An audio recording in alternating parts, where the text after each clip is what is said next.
Big pass நிகழ்ச்சியில் கமல் விலகி அவரோட இடத்துக்கு விஜய் சேதுபதி வந்திருக்காரு.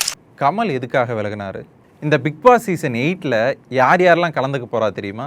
இதை பற்றி தான் இந்த வீடியோவில் ஃபுல்லாக பேச போகிறோம். அதனால் ஸ்கிப் பண்ணாமல் பாருங்கள்.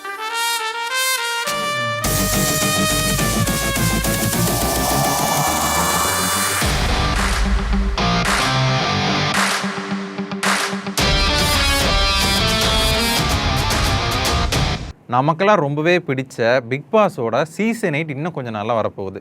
இதை கமல் இல்லாமல் நம்ம விஜய் சேதுபதி தான் வழிநடத்த போகிறாரு. ஏன் கமல் இதுலேருந்து விலகினார் அப்படின்றத பின்னாடி பார்ப்போம். அதுக்கு முன்னாடி இந்த சீசன் 8ல் யார் யாரெல்லாம் கலந்துக்க போகிறாங்கன்னு பார்ப்போம்.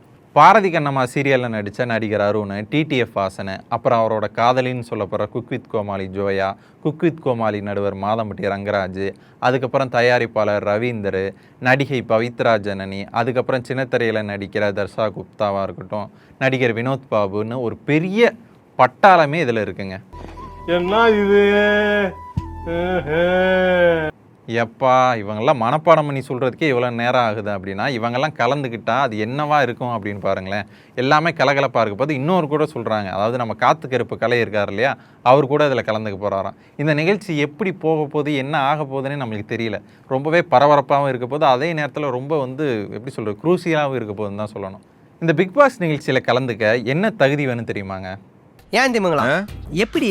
அதான் முதல்ல நானும் யோசிக்கிறேன்.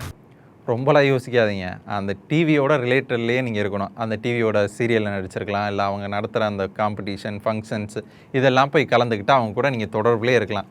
அதுதானே தவிர்த்து வேற ஒன்றும் அவங்க தனியாக செலெக்ஷன் ப்ராசஸ் வச்சு ஒன்றும் ரெக்யூர் பண்ணுறதில்ல. அதுக்கப்புறமா இந்த பிக் பாஸில் கலந்துக்க இன்னொரு தகுதியும் வேணுங்க. அது என்ன தகுதினா, ஆட தெரியணும், பாட தெரியணும், குறிப்பாக நடிக்க தெரியணும். என்னடா அது நடிக்க சொல்கிறானே அப்படின்னு பார்க்குறீங்களா? ஏன்னா நம்ம பிக் பாஸ்லாம் ஓவராலாக பார்த்துட்டு வந்தீங்கனாலே தெரியும், யார் செலக்ட் ஆகணும், யார் அதுக்கடுத்து போகணும், யார் கடைசியில் ஃபைனலிஸ்ட் ஆகணுன்ற வரைக்கும் அவங்களே முடிவு பண்ணி பண்ணுற மாதிரி தான் தெரியும். மக்களோட தீர்ப்பு அது இதுன்னு சொன்னால் கூட அதில் எனக்கு இன்னும் அவ்வளோ உடன்பாடாக இருக்கிறது இல்லை. ஏன்னா நிறைய சீசன் பார்த்தவங்களுக்கு தெரியும், நிறைய ஆதாரங்களும் இருக்குது. அதை பற்றி உங்களுக்கு வேணும் ஆதாரம் போடுன்னா கூட நம்ம போடலாம் அடுத்த வீடியோவில். சரி, எல்லாருக்குமே ஒரு டவுட் இருக்கும், என்னடா அது நல்லா தானே கமல் பண்ணிகிட்டு இருந்தார், ஏன் இதுலேருந்து விலகி போனார் அப்படின்னு சொல்லிட்டு. நிர்வாகம் விலகிருச்சா இல்லை வேறு எதுவும் காரணம் இருக்கான்னு பல குழப்பம் எல்லாருக்குள்ளேயுமே இருக்குது. ஆனால் கமல் தரப்பில் பொதுவாக என்ன சொல்கிறாங்க அப்படின்னா, கமல் தக் லைஃப், அப்புறம் அவருடைய அடுத்த கட்ட ப்ராஜெக்ட்லாம் இருக்கிறதுனால அதுக்கு நடிக்க டைம் இல்லை, அதனால் பிக் பாஸில் நான் கலந்துக்கல அப்படின்னு சொன்னார். பிக் பாஸ் ஒன்றும் சும்மா ஒன்றும் இல்லைங்க. பிக் பாஸில் அவருக்கு 120 கோடி ஒரு சீசனுக்கு கொடுத்துருக்காங்க. விஜய் சேதுபதிக்கு 50 கோடி கொடுக்க போகிறாங்களாம். இப்போ நீங்கள் கேட்பீங்க, ஏற்கனவே விஜய் சேதுபதி ஒரு வருஷத்துக்கு 20 படம் வருதா, அப்போ அவருக்கு மட்டும் படம் பிடிக்கிறதுக்கெலாம் டைம் இருக்கா அப்படின்னு நீங்கள் கேட்குறது எனக்கு புரியுது. ஆனால் விஜய் சேதுபதி தான் எல்லாத்தையுமே பண்ணுவார். அப்பப்போ ஒரு கேப்பில் இதையும் பண்ணிட்டு போயிடலாம் அப்படின்ற மைண்ட் செட் தான் அவருக்கு.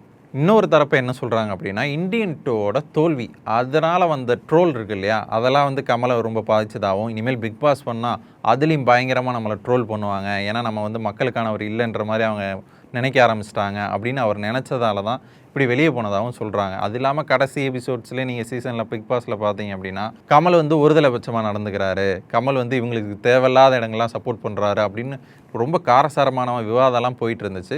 ஸோ அதனாலையும் அவர் விலகி இருக்கலாம் அப்படின்னு சொல்லப்படுது. அந்த கேரக்டர் முடிஞ்சு போச்சு.